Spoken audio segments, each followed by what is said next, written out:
sur ma chaîne et aujourd'hui nous allons nous consacrer à une toute nouvelle chronique. J'avais depuis quelque temps l'envie de donner mon avis sur des livres qui m'ont plu. Je tenais d'abord à vous préciser que je ne ferai jamais d'avis négatif parce que j'estime que ce genre de critique n'apporte rien à l'auteur ni à l'histoire car un avis reste toujours purement subjectif et même si l'histoire me déplaît ou vous déplaît, ce n'est pas pourtant qu'elle ne peut pas plaire à une autre personne. Donc voilà pourquoi sur cette chaîne vous ne verrez jamais d'avis négatif. Ensuite aujourd'hui je voulais vous parler d'un livre qui m'a plu. Ça n'a pas été vraiment un coup de cœur, mais je me suis laissée transporter dans l'histoire et assez facilement, même si par moments il y a eu quelques petits bémols, mais je vous en parlerai un petit peu plus tard. Donc je vais vous parler aujourd'hui du livre de Robin Hobb qui s'intitule Le soldat chaman et ceci est le tome 1, La déchirure. Alors, premièrement, je trouve que la refonte de cette nouvelle édition est purement géniale. La couverture est sublime. Juste le regard du personnage est très intense. Je la trouvais vraiment, elle est accrocheuse. On sent tout de suite ce dont on va retrouver dans le livre. Et ça, c'est un point très important. Seul petit bémol avec cette couverture, c'est qu'elle ne correspond pas au contenu du livre. Je m'explique. C'est bien entendu le soldat chaman. On s'attend à ce qu'au moins dans ce tome, il devienne le soldat chaman. Mais ce n'est pas du tout le cas. Du coup, j'étais un petit peu perplexe quant à ce choix des éditions Flammarion pour cette illustration qui, au final, procure des attentes au lecteur. Et au final, on se retrouve avec une petite déception à la fin. Mais ce n'est qu'un petit bémol, vu qu'il y a la suite, on sait très bien qu'on ne restera pas très longtemps sur notre faim. Ensuite, en ce qui concerne l'histoire, vous allez retrouver dans ce livre une fantaisie, mais qui reste vraiment très légère. Ça veut dire qu'elle va fortement s'inspirer de faits réels, et ici, qui s'ancre parfaitement dans une période postcoloniale américaine, et de toutes les tribus indiennes. Ça, on ne peut pas se tromper. Dès les premières lignes, les premiers chapitres, on sait dans quel univers on progresse. Donc de ce côté-là, il n'y a absolument aucun doute à avoir. Pour vous donner une petite idée sur l'histoire que vous allez découvrir dans ce livre, je vais vous lire le résumé. Donc voici ce qu'il dit. Fils d'un éminent chef de guerre, Jamer est promis à une brillante carrière militaire. Depuis sa plus tendre enfance, il bénéficie d'une éducation rigoureuse. Mais un jour, son père le confie à un mystérieux guerrier, un nomade, un chaman qui l'entraîne dans un voyage inquiétant dont le jeune homme ne ressortira pas indemne. Tiraillé entre ses origines et cette nouvelle culture, entre son destin et ses aspirations, Jamer entame une quête qui le mènera sur des chemins jusqu'alors inexplorés. Est-ce que ce résumé convient au livre? Eh bien, je dois dire parfaitement parce qu'on va ne parler que de ça, de toute manière. Donc, tout le thème va se centrer sur ce simple petit résumé.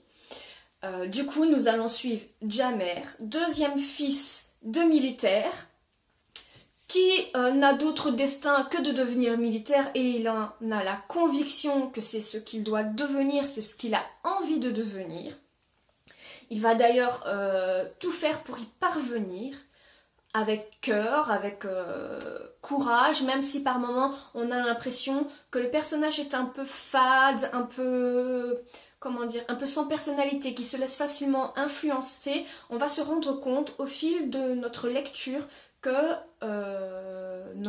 notre héros va petit à petit remettre ses convictions en question. Comme dit dans le résumé, il va rencontrer ce fameux chaman, un nomade qui va lui enseigner une manière, comment dire, très particulière de voir la vie. Et malencontreusement, lors de cette expérience, il va faire un choix qui va changer sa vie du tout au tout. Mais il ne le saura pas tout de suite. J'essaye de pas trop vous spoiler, ce n'est pas le but. Et du coup, nous allons suivre Jamer qui va, tout au long de son aspiration de devenir deuxième fils de militaire, qui veut absolument ancrer et mettre les deux pieds dans les bottes pour suivre les marches de son paternel, va petit à petit remettre toutes ses convictions et ses croyances en question, sachant que c'est un livre qui est très porté sur la religion. Quand on lit, quand on suit les chapitres avec cette ferveur de savoir la suite, on se rend compte que cette croyance envers un Dieu est très présente. Et ici, tout va être mis en question. Mais vraiment tout. Le seul bémol dans ce livre, c'est que si je peux appeler ça un bémol, tout dépend aussi de ce que vous aimez lire ou non. Ce n'est pas un livre où vous aurez de l'action. C'est un livre qui peut vous sembler très lent à la lecture, en évolution, en événements, etc. Ça peut être très long. Ne vous attendez pas à avoir de l'action avant la moitié du livre qui fait tout de même, je vérifie, que je ne dise pas de bêtises, qui fait 440 pages environ, ce qui est quand même un livre assez conséquent. Et ce passage de cette action ne dure pas vraiment très longtemps et il faut attendre la fin du livre pour qu'il y ait des changements opérants pour qu'on voit enfin l'intrigue se préciser. Malheureusement, l'autrice décide de clôturer le tome 1 sur, comment dire, je peux même pas appeler ça un cliffhanger parce qu'elle nous laisse totalement sur notre faim. On n'a pas cette apparition du soldat chaman tel qu'on pourrait le penser en regardant la couverture ou en lisant le résumé. Donc il faudra non vu que le livre est déjà sorti, mais il faudra se procurer le tome 2 pour vraiment rentrer dans le cœur du sujet. Malgré ça, le livre m'a beaucoup plu. Malgré tout, pourquoi ? Parce que, et aussi il faut aimer ce genre de lecture, c'est que l'autrice nous plonge dans un univers qui est très riche. Mais quand je dis très riche, c'est en description, sur l'environnement, sur les aspirations, la psychologie des personnages, la politique environnante, même si je trouve que de ce côté-là, parfois c'est un peu lourd parce qu'elle peut nous plomber 2, 3, 4 pages sur cette même politique alors que on comprend très vite dans quelle situation on se trouve, dans quelle situation se trouve notre personnage, dans quel environnement il évolue. Donc, je n'aime pas trop ce genre de lecture. Malgré tout, ça ne m'a pas gêné de poursuivre ma lecture, parce que moi, une fois que je n'aime pas, j'ai vraiment du mal, je ne peux pas continuer une histoire qui ne me plaît pas. Et malgré tout, même si je n'aime pas ce genre comment je vais dire, de lourdeur dans le texte, dans les descriptions, et enfin c'est vraiment apporter le moindre petit détail, ça ne m'a pas gêné dans ma lecture. Pourtant, si vous n'aimez pas ce genre de lecture, je ne vous la conseillerais peut-être pas, parce que vous ne risquez peut-être pas de vous plonger pleinement dans l'histoire, ce qui serait dommage.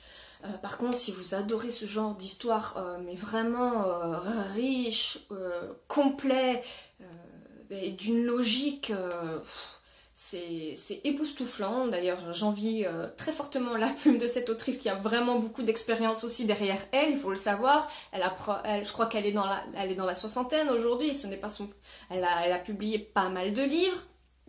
C'est vraiment des univers que j'envie énormément. Voilà, ça c'était pour la partie du livre. Outre le fait de ces passages un peu lents où l'événement traîne à venir, si je peux dire. Cette nouvelle édition, donc c'est la refonte de cette édition parce que les premiers livres n'ont pas été illustrés de la même manière et n'ont pas été aussi soigneux que la dernière édition qui vient de paraître, donc dans ce format-là avec ces histoires-là. Vous allez trouver, je vais vous trouver la page d'un chapitre, vous allez retrouver des illustrations en début de chapitre, en noir et blanc, qui va donner du sens au chapitre et vous donner une plus grande image de ce que vous pouvez y trouver. Vous pourrez, je vais y arriver, hein. Vous aurez bien plus facile à vous plonger dans l'histoire et dans cet univers. Et il y a des illustrations magnifiques, il y en a une d'ailleurs à la fin, c'est ma préférée, c'est la plus belle, je ne veux pas vous la montrer parce que je n'ai pas envie de vous gâcher la surprise, mais je la trouve simplement sublime. Juste pour ce détail, ce soin apporté, je trouve que ça donne plus de profondeur à l'histoire, même si certains diraient oui, mais non, il faut pas mettre d'illustration dans les livres, etc. Alors je vous entends venir jusqu'ici, moi ça ne me gêne pas personnellement, j'aime vraiment ça. Je lis beaucoup de livres sans illustration, ce n'est pas le problème, mais je trouve que ça donne quelque chose, ça donne une autre dimension à la lecture. C'est pouvoir mettre une image telle que l'auteur l'a imaginée, ça vous ouvre une porte sur son univers. C'est exactement là où je voulais en venir. Et c'est pour ça aussi que ce livre m'a un peu touchée, D'ailleurs, je vais très vite me procurer le tome 2 et vous créer un avis sur le sujet. Parce que cette histoire m'a plu et parce qu'aussi elle touche à des valeurs qui aujourd'hui sont très d'actualité en ce qui concerne la préservation de l'environnement, l'impact que l'être humain a dessus. Même si c'est un univers totalement décalé au nôtre, il est ancré profondément dans une réalité qui peut nous parler et nous toucher. Et c'est quelque chose qui n'est pas souvent facile à faire, surtout lorsqu'on écrit de la fantaisie. Et même d'ailleurs, je ne lis quasiment que ça, de la fantaisie, parce que je trouve que notre triste réalité est déjà assez morose ainsi, et que je lis de la fantaisie pour pouvoir m'évader justement de tout ce qui m'entoure. Même si j'ai des goûts très éclectiques. Je lis des fictions, je lis de la SF, je lis de la littérature classique aussi, j'aime beaucoup, mais j'ai une préférence, un coup de cœur énorme pour la fantaisie, ça c'est quelque chose, c'est indéniable, et vous trouverez au fil de ces chroniques principalement des livres sur la fantaisie. Donc si vous souhaitez que je donne mon avis sur un livre particulier mais qui n'entre pas dans l'univers de la fantaisie ou du fantastique, faites-le moi part en commentaire ou sur mon Instagram ou sur ma page d'auteur Facebook. N'hésitez pas, je suis très ouverte à la lecture, je pourrais essayer de me procurer le livre assez rapidement pour vous donner mon avis sur l'histoire et même mon ressenti personnel, parce qu'au final un avis ce n'est qu'un avis personnel. Donc voilà, j'espère que cette chronique en tout cas vous aura plu, c'est tout nouveau pour moi, c'est la première fois que j'en fais une et j'espère avoir été à la hauteur. Ce n'est pas quelque chose qui m'est très familier de donner mon avis parce que j'ai toujours peur de, pas de blesser ni de choquer, mais les avis, la manière de penser diffère tellement entre les gens que je n'aime pas trop, je vais dire mettre les pieds dans le plat. En tout cas, pas de cette manière-là, et pas pour ce genre de domaine. Pour moi, la littérature est un domaine tellement vaste je pense qu'on peut tous trouver notre compte et tous s'entendre. Même si beaucoup d'auteurs ou beaucoup de lecteurs ne seront pas de mon avis, moi, c'est de la manière dont je perçois la lecture. C'est un monde ouvert à tout le monde. Voilà, et je voulais finir sur cette bonne note au final parce que je trouve que ça donne bien. Donc voilà, j'espère que en tout cas cette vidéo vous aura plu. N'hésitez pas à vous abonner à ma chaîne, à lâcher un petit pouce bleu, ça me fait toujours plaisir. N'hésitez pas à me laisser aussi un commentaire parce que je prends vraiment beaucoup de plaisir à vous répondre, surtout à ceux qui suivent l'histoire que j'ai écrite il y a pas très longtemps qui s'appelle Les Voix de nos âmes. Je me fais toujours un plaisir de vous répondre, que ce soit pour parler de cette histoire ou de la littérature en général. Bien sûr, là je n'ai pas beaucoup d'abonnés donc c'est encore faisable, mais si jamais il viendrait un jour où je déborderai, je ne pourrai pas le faire tout le temps, donc je profite de le faire maintenant. Ce qui me semble beaucoup plus logique. Ensuite, n'hésitez pas aussi d'aller visiter ma page Utip. Ce n'est pas obligatoire, évidemment, vous n'êtes obligé de rien du tout. Seulement, je tenais à vous dire que rien qu'en visionnant une toute petite publicité qui dure peut-être 5-10 secondes, vous m'aiderez à investir dans du matériel et pouvoir vous fournir du contenu de qualité sur cette chaîne parce que là je galère pas mais je dois beaucoup bidouiller pour essayer de vous fournir quelque chose de potable et de correct. Je filme actuellement avec mon téléphone parce que la caméra que j'ai, je l'emprunte. Je ne l'ai pas tout le temps. Je suis restée longtemps sans pouvoir filmer de vidéos parce que je n'ai pas le matériel nécessaire et je suis obligée d'attendre que cette caméra soit libre et ça me déprime un point pas possible. Voilà, c'était tout ce que j'avais à vous dire pour aujourd'hui. Merci de m'avoir suivi et je vous dis à très bientôt pour une prochaine vidéo. Bye bye!